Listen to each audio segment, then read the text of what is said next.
বন্ধুরা ইতিমধ্যে কিন্তু আপনাদের ব্লক অফিসে মানে বিডিও অফিসে কর্মী নিয়োগের একটা নতুন চাকরির বিজ্ঞপ্তি এই মুহূর্তে প্রকাশিত হলো, যেখানে অল ওভার ওয়েস্ট বেঙ্গল থেকে মেল ফিমেল উভয় আবেদন করে নিতে পারবেন। এখানে কিন্তু মেল ফিমেল উভয় আবেদন করতে পারছেন, আর অল ওভার ওয়েস্ট বেঙ্গল থেকে যে কোনো জেলা থেকে আবেদনটি করা যাবে। তবে এই কাজটি পাবেন আপনাদের ব্লক অফিসে মানে বিডিও অফিসে, আপনারা কিন্তু এই কাজটি পেয়ে যাচ্ছেন।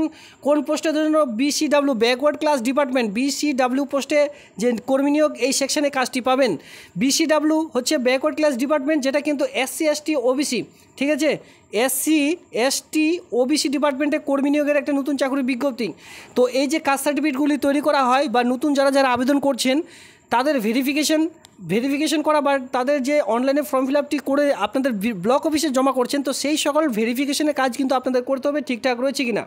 তো এই সকল সমস্ত রকম বিস্তারিত আজকের একটি ভিডিওর মাধ্যমে দেখতে পারবেন, যেখানে বলে রাখি শুধুমাত্র মেনলি বিষয় কোনো রকম লিখিত পরীক্ষা থাকছে না, ইন্টারভিউর ভিত্তিতে পুরো যে প্রসেস সেটা কিন্তু কমপ্লিট হতে চলেছে। মানে এখানে আপনারা শুধুমাত্র ইন্টারভিউর মাধ্যমে এই কাজটি পেয়ে যেতে পারবেন। তো প্রথম থেকে শেষ পর্যন্ত দেখলে কমপ্লিট ইনফরমেশন আজকের একটি ভিডিওর মাধ্যমে পেয়ে যাবেন। তো হ্যালো বন্ধুরা, আপনারা দেখছেন আপনাদের প্রিয় কেবি বাংলার পক্ষ থেকে আপনাদের সকলকে স্বাগত। নিত্য নতুন ভিডিওর সঙ্গে আজকের যে মেন টপিকটি থাকছে সেটা কিন্তু BCW, যেটা আপনাদের ব্লক অফিসে বিডিও অফিসে কর্মী নিয়োগের একটি নতুন চাকরির বিজ্ঞপ্তি। তো চলো, অন স্ক্রিনে আপনারা দেখতে পাচ্ছেন একটি রিক্রুটমেন্ট নোটিশ রয়েছে। এই নোটিশটির মধ্যেই কিন্তু আপনারা দেখতে পারবেন যে বায়োডাটা মানে অ্যাপ্লিকেশন ফর্মেট এখানে আপনারা দেখতে পাচ্ছেন। তো দেখুন, এই বায়োডাটা আপনাদের সবার প্রথমে ফিল আপ করতে হবে। এই রিক্রুটমেন্ট নোটিশ সঙ্গে অফিসিয়ালি সাইটের লিঙ্ক এই সকল সমস্ত রকম ডাউনলোড করতে পারবেন টেলিগ্রাম গ্রুপ থেকে। আমি কিন্তু টেলিগ্রাম গ্রুপের লিঙ্ক এই ভিডিওটির নিচে দিয়ে রেখেছি। তো টেলিগ্রাম গ্রুপে এখনও পর্যন্ত যারা যুক্ত হননি, খুব তাড়াতাড়ি টেলিগ্রাম গ্রুপে যুক্ত হয়ে যান। সেখানে কিন্তু প্রত্যেকটি ভিডিও নোটিশ আপনারা এক এক করে দেখে নিতে পারবেন। তো সবার প্রথমে আমি আপনাদের বলবো, যদি আপনারা এই সকল টেলিগ্রাম গ্রুপ থেকে লিঙ্কগুলি ডাউনলোড করতে পারছেন, অবশ্যই চ্যানেলে ভিজিট করে কিন্তু সেই সকল ভিডিওগুলি ডাউনলোড করে দেখে নিতে পারেন। তো চলো, আমি আপনাদের যে পেজটি নিয়ে এসেছি, এই পেজটি হচ্ছে অ্যাপ্লিকেশন ফর্মেট। এই ফর্মটিকে আপনাদের ফিল আপ করতে হবে। এক নম্বরে কী বলা হয়েছে? Name of the candidate. সবার প্রথমে বলে রাখি, আপনাদের কিন্তু মাধ্যমিক পাসের অ্যাডমিট কার্ড অবশ্যই এখানে প্রয়োজন পড়বে। এবার মাধ্যমিক পাসের অ্যাডমিট কার্ড অনুযায়ী নেম অফ দ্য ক্যান্ডিডেট যিনি আবেদন করবেন তার পুরো নাম এখানে বসাবেন। এরপরে 2 নম্বর পয়েন্টে বলা হয়েছে ফাদার্স নেম, যেখানে আপনার যে ফাদার্স মানে বাবার নাম রয়েছে মাধ্যমিকের অ্যাডমিট কার্ড অনুযায়ী আপনার যে ফাদার্স নেমটি রয়েছে সেটা বসিয়ে দিলেন। এরপরে দেখতে পাচ্ছেন address for correspondence fulfilment with pincode. এখানে দেখতে পাচ্ছেন মানে এখানে যেটা বলা হয়েছে অ্যাড্রেস ফর করসপন্ডেন্স, যেখানে ফুল অ্যাড্রেস মানে village, post office, police station, district, pincode সহ সকল সমস্ত রকম বসাতে হবে। আপনাদের কিন্তু ভিলেজ সবার প্রথমে লিখবেন ভিলেজ, এরপরে পোস্ট অফিস, এরপরে পুলিশ স্টেশন, এরপরে ডিস্ট্রিক্ট, এই সকল সমস্ত রকম এক এক করে দিয়ে দিলেন। এরপরে আপনাদের কিন্তু পিনকোড নাম্বারটি অবশ্যই দিতে হবে, এখানে কিন্তু খুব ভালোভাবেই বলা রয়েছে। এরপরে দেখুন পার্মানেন্ট অ্যাড্রেস যদি সেম হয় ডু অথবা সেম আপনারা করে দিতে পারেন। ক্লিয়ার? এরপরে নিচে দেখতে পাচ্ছেন রয়েছে মোবাইল নাম্বার। এখানে মোবাইল নাম্বারটি অবশ্যই আপনাদের বসাতে হবে, যেটা হোয়াটসঅ্যাপ নাম্বার, আপনি যে ফোনের মধ্যে হোয়াটসঅ্যাপ চালাচ্ছেন সেই হোয়াটসঅ্যাপ নাম্বার এখানে দিতে হবে। এর দেওয়ার কারণ একটি, যেদিন আপনাদের ইন্টারভিউ হবে সেদিন কিন্তু আপনাদের হোয়াটসঅ্যাপের মাধ্যমে SMS করে জানিয়ে দেওয়া হবে যে আপনাদের এত তারিখে ইন্টারভিউ, কটার সময় উপস্থিত থাকতে হবে। এই সকল সমস্ত রকম কিন্তু হোয়াটসঅ্যাপের মাধ্যমে জানিয়ে দেওয়া হবে। সেক্ষেত্রে যাদের হোয়াটসঅ্যাপ পার্মানেন্ট ইউজ করছেন সেই সকল হোয়াটসঅ্যাপ কিন্তু এখানে আপনারা দেওয়ার চেষ্টা করবেন। এতে করে যেটা আপনারা ডেইলি বেশি, কারণ কি এই আবেদনটি শেষ হওয়ার পরেই, ঠিক আছে, 3 থেকে 4 দিনের মধ্যেই কিন্তু আপনারা ওয়াক এন্ড ইন্টারভিউ দিতে পারবেন, মানে ইন্টারভিউ কিন্তু শুরু হয়ে যাবে, কারণ কি এটি খুব দ্রুত নিয়োগের বিজ্ঞপ্তি প্রকাশিত হয়েছে। পরবর্তীতে খুবই মেনলি বিষয় যেটা হচ্ছে ডেট অফ বার্থ। এখানে কিন্তু বলে দেওয়া হয়েছে যে ডেট, মান্থ, তারপরে ইয়ার। আপনাদের যে মাধ্যমিক পাসের অ্যাডমিট কার্ড রয়েছে, যাদের কাছে অ্যাডমিট নেই, রেজাল্ট, মার্কশিট তো রয়েছে, মার্কশিটের মধ্যে কিন্তু ডেট অফ বার্থ দেওয়া থাকে, ঠিক আছে। সেই ডেট অফ বার্থ এখানে এক এক করে বসিয়ে দেবেন। সবার প্রথমে ডেট দিবেন, তারপরে একটা এইভাবে স্ল্যাশ দিতে হবে, কারণ এখানে কি স্ল্যাশ দিয়ে দেখিয়ে দেওয়া হয়েছে, ঠিক আছে। স্ল্যাশ দিয়ে এরপরে মান্থ দিলেন, তারপর আরেকবার স্ল্যাশ দিয়ে এরপরে আপনারা সালটি দেবেন। ক্লিয়ার? এরপরে দেখতে পাচ্ছেন এজেশন 1/7/2024 অনুযায়ী টোটাল বয়স কত সেটা কিন্তু এখানে জাস্ট ক্যালকুলেট করে বসিয়ে দিতে হবে। আপনার যদি বয়স হয় 1999, ঠিক আছে, 1999 আপনাদের জন্ম হয়ে থাকে, সেক্ষেত্রে এখন পর্যন্ত 1/4/2024 থেকে আপনাদের টোটাল বয়স কত সেই বয়সটি এখানে বসিয়ে দিতে হবে।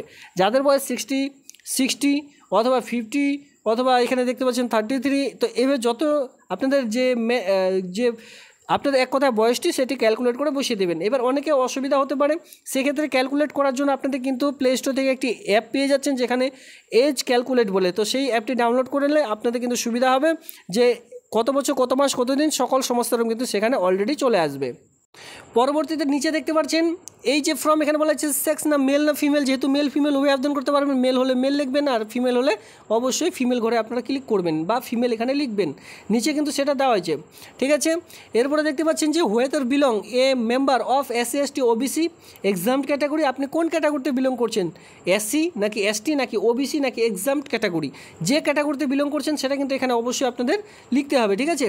এখানে দেখতে পাচ্ছেন অথবা পিএইচ বা ফিজিক্যাল হ্যান্ডিক্যাপ যেটা হয় আপনারা সেটা বসাবেন, যদি এসসি হয়ে থাকেন সেক্ষেত্রে এসসি এখানে দিতে হবে, ক্লিয়ার। এরপরে দেখতে পাচ্ছেন যে নিচের দিকে চলে আসবেন, এখানে বলা আছে ডেট, এরপরে সিগনেচার, এই যে ডেট, এই ডেটটি এখানে দিয়ে পুরো সিগনেচারটা উপরে করে দেবেন। এরপরে কিন্তু আপনারা আপনাদের যে ব্লক অফিস রয়েছে সেই ব্লক অফিসটি দেখিয়ে দিচ্ছি, বিডিও অফিস, সেই বিডিও অফিসে কিন্তু এই কাজটি যেহেতু পাচ্ছেন সেই ব্লক অফিস অথবা ডিস্ট্রিক্ট ম্যাজিস্ট্রেট অফিসে ফর্মটি জমা করতে হবে, ক্লিয়ার। দেখুন যে পোস্টটি রয়েছে এখানে অন স্ক্রিনে বলা রয়েছে name of the post applied for inspector, যেটা বিসিডাব্লিউ, ঠিক আছে, backward class welfare on contractual ভিত্তিক হিসাবে কিন্তু এই কাজটি পেয়ে যাচ্ছেন। এবার এখানে আরেকটি গুরুত্বপূর্ণ বিষয়, এই ফর্মটির সঙ্গে আপনারা কোন কোন ডকুমেন্টস অ্যাটাচ করবেন। 1 নম্বরে দেবেন মাধ্যমিকের অ্যাডমিট কার্ড, ঠিক আছে, যেটা খুবই গুরুত্বপূর্ণ, সেটা আপনাদের দিতে হবে। এরপরে 2 নম্বরে দেবেন আপনাদের মার্কশিটগুলি রয়েছে, যেমন ধরুন যাদের মাধ্যমিক পাস রয়েছে, যাদের এইচএস পাসও করা রয়েছে এবং কি বিএ পাস করা রয়েছে, সকল সমস্ত রকম এখানে অ্যাটাচ করলেন। 3 নম্বরের সার্টিফিকেটগুলি অবশ্যই দিতে হবে, এখানে আর ধরলাম না। 3 নম্বরে চলে আসবেন রেসিডেন্সিয়াল প্রুফ, আপনি কোন জায়গা থেকে আবেদনটি করছেন, কোন ডিস্ট্রিক্ট থেকে, তার জন্য খুবই গুরুত্বপূর্ণ আধার কার্ড অথবা একটি ভোটার কার্ড, এই সকল সমস্ত রকম, সঙ্গে কাস্ট সার্টিফিকেট, যদি আপনি কাস্ট সার্টিফিকেট থেকে থাকে আপনার কাছে এসসি অথবা এসটি অথবা ওবিসি যেটা আছে সেটা আপনার কিন্তু এখানে দিতে হবে, সকল সমস্ত রকম কিন্তু অবশ্যই সেলফ অ্যাটাস্টেড করে দেবেন। এরপরে যদি এক্সপিরিয়েন্স, কাজের অভিজ্ঞতা থেকে থাকে, আদার্স কোয়ালিফিকেশান থেকে থাকে, এই সকল সেলফ অ্যাটাস্টেড করে অবশ্যই আপনাদের দিতে হবে। সঙ্গে এই ফর্মটিতে একটি ছবি লাগানোর জায়গা নেই, তবু আপনাদের একটি ছবি এখানে বসিয়ে দেবেন, সঙ্গে আরও 2টো ছবি আলাদাভাবে আপনাদের দিতে হবে, ক্লিয়ার।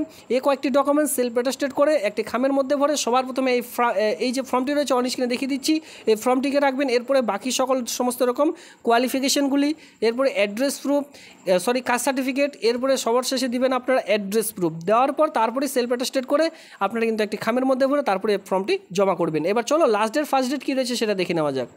দেখুন এখানে খুব ভালোভাবে বলা রয়েছে এই আবেদনটির লাস্ট ডেট রয়েছে 23/7/2024 তারিখ, এ মাসের 23 তারিখে বিকেল 5টা পর্যন্ত ফর্মটি জমা নেওয়া হবে।